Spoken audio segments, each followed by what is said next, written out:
ఓం శ్రీ గురుభ్యో నమ. ఓం శ్రీ విఘ్నేశ్వరాయ నమ. ఓం నమో నారాయణాయ. ఓం నమ శివాయ. వైశాఖ మాసము, వైశాఖ పురాణము 27వ అధ్యాయము. కలి ధర్మములు, పితృముక్తి.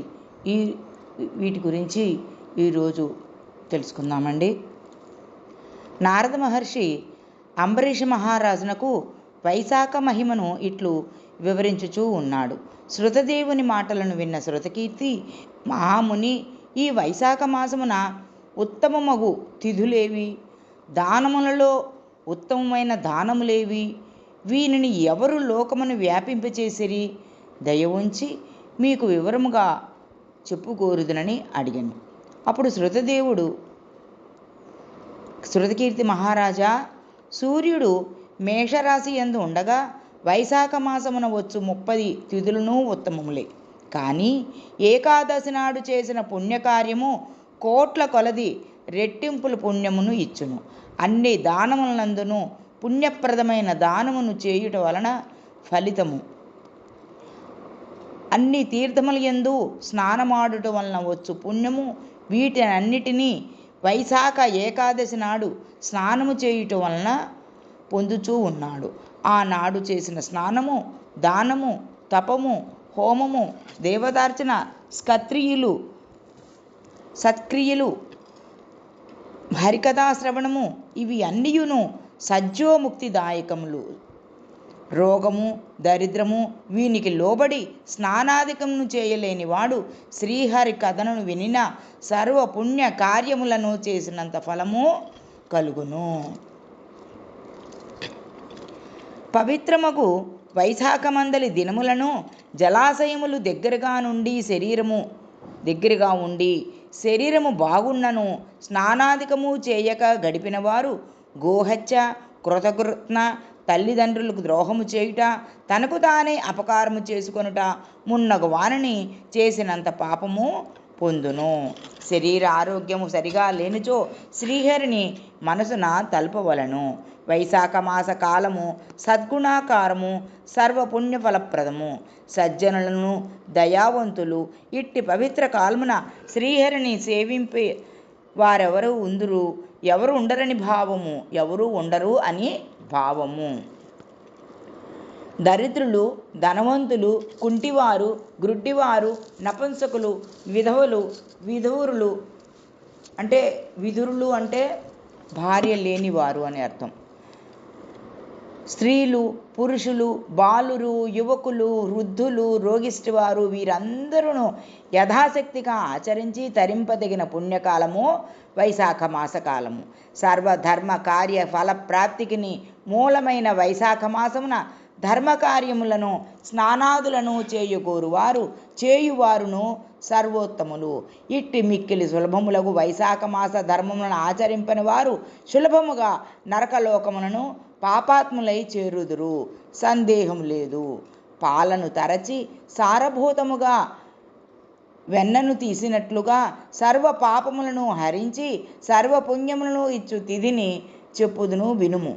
మేషరాశి యందు సూర్యుడు ఉండగా పాపములను నివారించుచు పితృదేవతలకు మిక్కిలి ప్రీతిని కలిగించు తిథిని చెప్పుదును.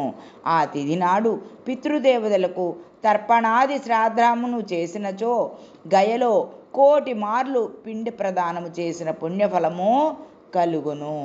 ఈ విషయమున సావర్ణి మనువు భూమిని పరిపాలించుచూ ఉండగా నరకలోకమున పితృదేవతలకు చెందిన కథ ఒకటి పెద్దలు చెప్పింది కలదు వినుము. 30 కలియుగములు గడిచిన తరువాత సర్వధర్మ విహీనమగు ఆవర్త దేశమున ధర్మవర్ణుడు అనే బ్రాహ్మణుడు ఉండేవాడు.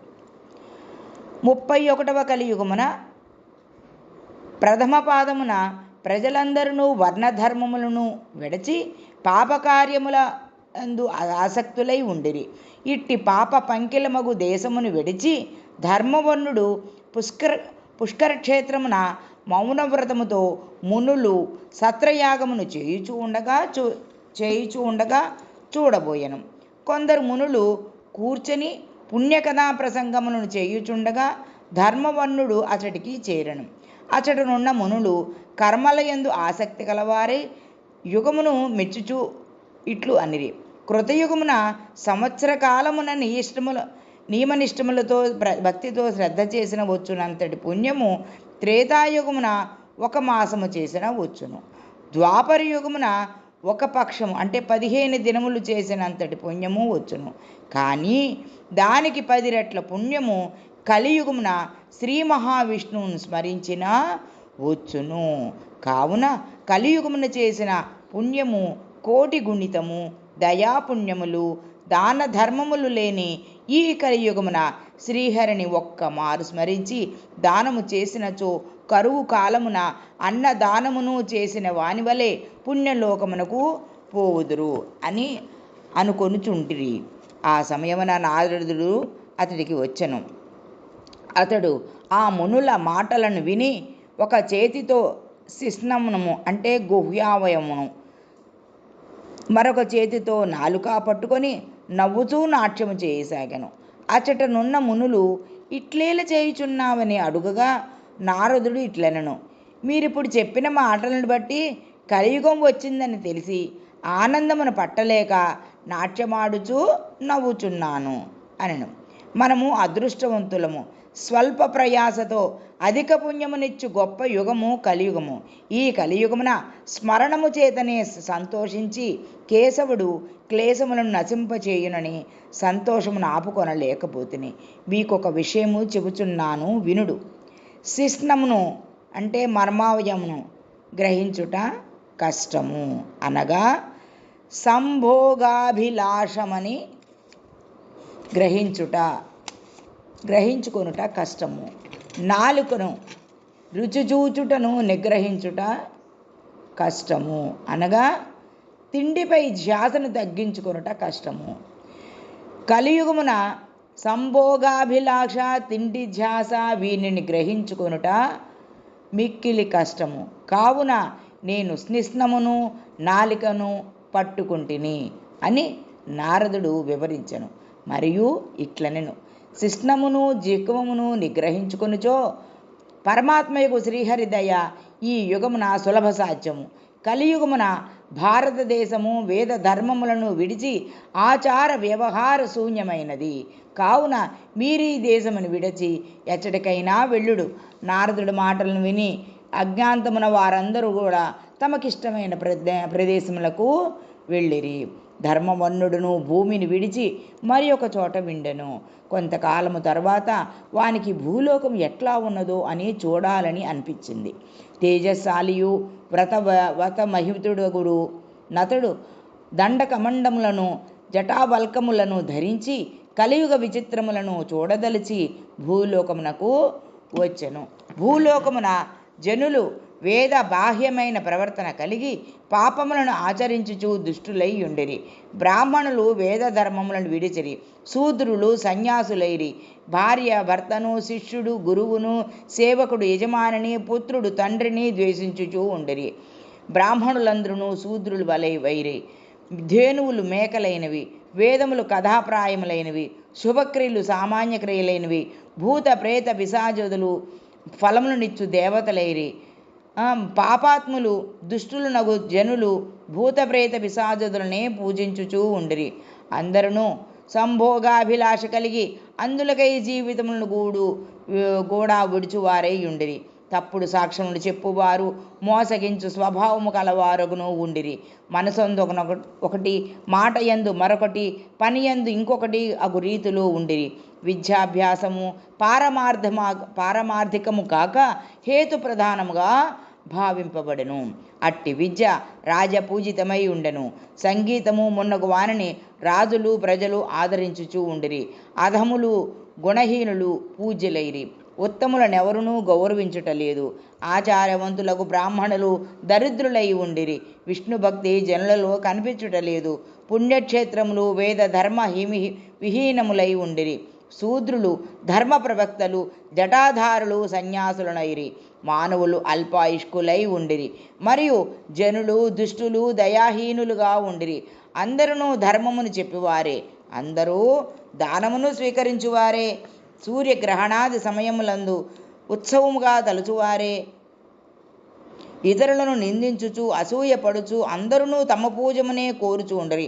అభివృద్ధిలో ఉన్న వారిని చూచి అసూయపడుచు అందరూ తమ పూజనమునే కోరుచూ ఉండరి. అభివృద్ధిలో ఉన్న వారిని చూచి అసూయపడుచూ ఉండిరి. సోదరుడు సోదరిని, తండ్రి కుమార్తెను, తక్కువ జాతి వారిని కోరుచూ ఉండిరి, పొందుచూ ఉండిరి. అందరూ వేశ్యాశక్తులై ఉండిరి.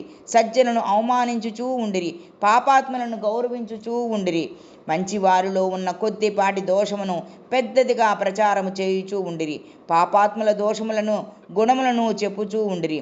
దోషమునే గుణముగా జనులు స్వీకరించిరి. జలగస్తమునపై వాలి ప్రాలను త్రాగదు, రక్తమునే త్రాగును. అట్లే జలగ స్తనముపై వ్రాలి పాలను త్రాగదు, రక్తమునే త్రాగును. అట్లే దుష్టులు గుణములను కాక దోషములనే స్వీకరింతురు. ఓషధులు సారహీనములయ్యను, ఋతువులు వరుసలు తప్పెను. అనగా తమ ధర్మములను విడిచినవి అంతటా కరువు ఉండెను. కన్యలు గర్భవతులగుచుండిరి. స్త్రీలు తగిన వయసున ప్రసవించుటలేదు. నటులు నర్తకులు వీరి యందు ప్రజలు ప్రేమన పొందియుండిరి. వేదాంత శాస్త్రాదుల యందును పండితులను సేవకులనుగా ధనవంతులు చూచుచూ ఉండిరి.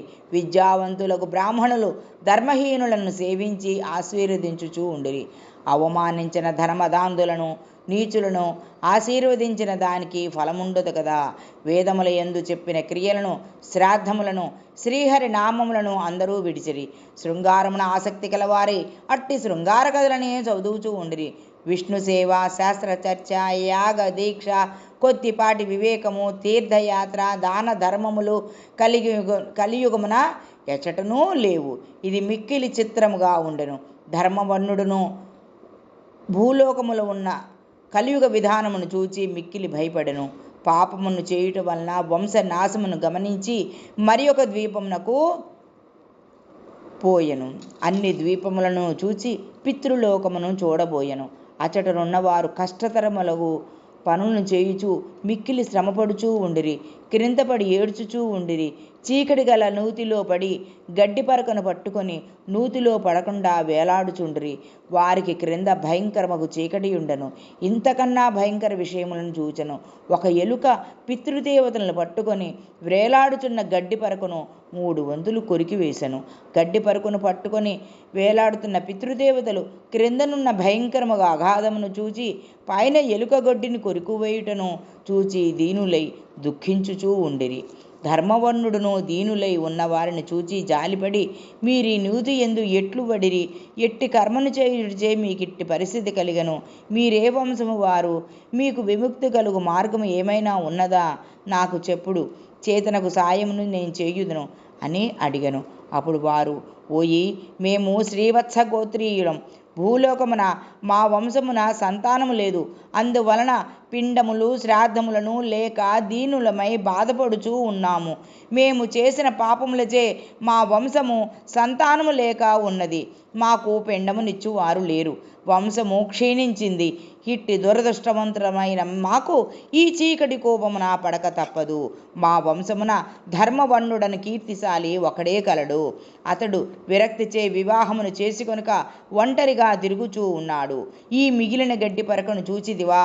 మా వంశమున అతడొక్కడే మిగులుట వలన ఇచ్చటను ఇది ఒక్కటే మిగిలినది. మేమును దీనిని పట్టుకొని వేలాడుచున్నాము. మా వంశం వాడైన ధర్మవర్ణుడు ఒక్కడే మిగిలను. దానికి ప్రతీకగా పితృలోకమున ఉన్న మాకును ఈ గడ్డి పరక ఒక్కటే మిగిలినది. అతడు వివాహము చేసుకొనకపోవుటచే సంతానము లేకపోవడం వలన ఈ గడ్డికి అంకురములు లేవు. ఈ ఎలుక ఈ గడ్డిని ప్రతిదినమూ తినుచూ ఉన్నది. ఆ ధర్మవర్ణుడు మరణించిన తర్వాత ఈ ఎలుక మిగిలిన గడ్డి మొక్కను తినివేయును. అప్పుడు మేము అగాధమగు భయంకరమగు కోపమున పడుదుము. ఆ కోపము దాటరానిది, చీకటితో నిండినది. కావున నాయన, భూలోకమునకు పోయి మా ధర్మవర్ణుని వద్దకు పోయి మా దైన్యమును వివరింపుము. మేము వాని దయకు ఎదురుచూచుచున్నామని చెప్పి వివాహమాడుటకు అంగీకరింపచేయము. నీ పితృదేవతలు నరకమున చీకటి కోపమున పడి ఉన్నారు. ఫలవంతమైన ఎలుక మిగిలిన ఒక గడ్డి పొరకను కొరుకుచూ ఉన్నది. ఆ ఎలుకయే కాలము. ఇప్పటికీ ఈ గడ్డిలో 3 వంతులు పోయినవి, 1 వంతు మిగిలినది. ఆ మిగిలినది నీవే. నీ ఆయువును గతించుచున్నవి. నీవు ఉపేక్షించినచో మా వలనే నీవు కూడా మరణించిన తరువాత ఇట్లే మాతో పాటే ఇందు పడగలవు. కావున గృహస్థ జీవితము అవలంబించి సంతతిని పొంది వంశవృద్ధిని చేసి మమ్ము నూతిలో పడకుండా రక్షింపమని చెప్పుము. పుత్రులు ఎక్కువ మందిని పొందవలను. వారిలో ఒకడైనను గైకిపోయి పిండ ప్రదానము చేయవలను. అశ్వమేధ యాగమును చేయవచ్చును.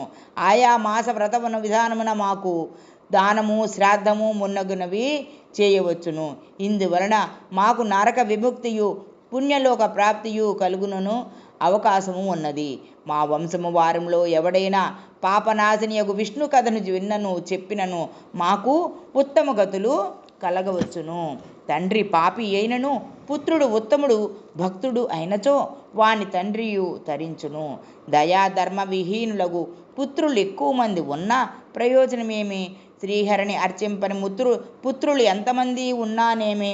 పుత్రహీనుడగు వానికి ఉత్తమ గతులు కలగవు. కావున సద్గుణశాలియగు పుత్రుని పొందవలను. మా ఈ బాధను మాటలను వానికి వరముగా చెప్పుము. గృహస్థ జీవితము స్వీకరింపుమని చెప్పుము. మంచి సంతానమును పొందుమని పలికిరి అని వారు పలికిరి. మిగతా భాగము రేపు తెలుసుకుందామండి. ఓం తత్సత్. ఓం నమో నారాయణాయ. ఓం నమో నారాయణాయ. ఓం నమః శివాయ.